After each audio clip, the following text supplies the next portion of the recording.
আজ আমরা শুনতে চলেছি একটি সিংহ ও ইঁদুরের গল্প, যেটা আমরা পড়েছি ছোটবেলায় আমাদের বইতে। তাও আজকে ফিরে যাওয়া যাক সেই ছোটবেলার গল্পটিতে।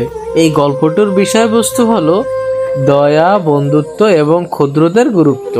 আমরা তো আমাদের জীবনে ছোট জিনিসকে মূল্যায়নই করতে চাই না।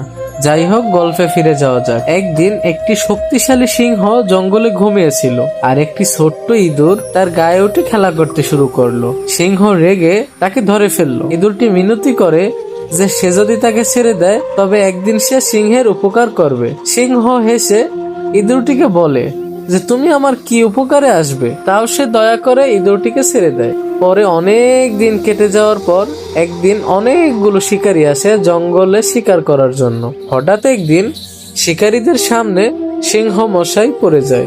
যাই হোক, শিকারীরা সিংহকে জালে আটকে ফেলে তারা বিশ্রাম নেওয়ার জন্য এক জায়গায় বসে নাস্তা করতে থাকেন। ইঁদুরটি দূর থেকে সব ঘটনাই লক্ষ্য করতেছিল। হঠাৎ সিংহ ভয়ে কাঁপতেছিল। এমত অবস্থায় সেই ছোট্ট ইঁদুরটি এসে তাকে বলে, সিংহ মশাই, তুমি ভয় পেও না, আমি আছি। একদিন তুমি আমার জীবন বাঁচিয়ে আমাকে ছেড়ে দিয়েছিলে। এই বলে ইঁদুরটি তার দলবল নিয়ে হাজির হয় এবং মুহূর্তেই সম্পূর্ণ জাল কেটে সিংহটিকে বাঁচিয়ে নেয়।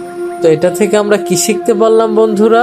এখানে বোঝা যায় অপরজন যতই ছোট হোক না কেন, তার উপকার আমাদের কোনো না কোনো সময় কাজে আসে।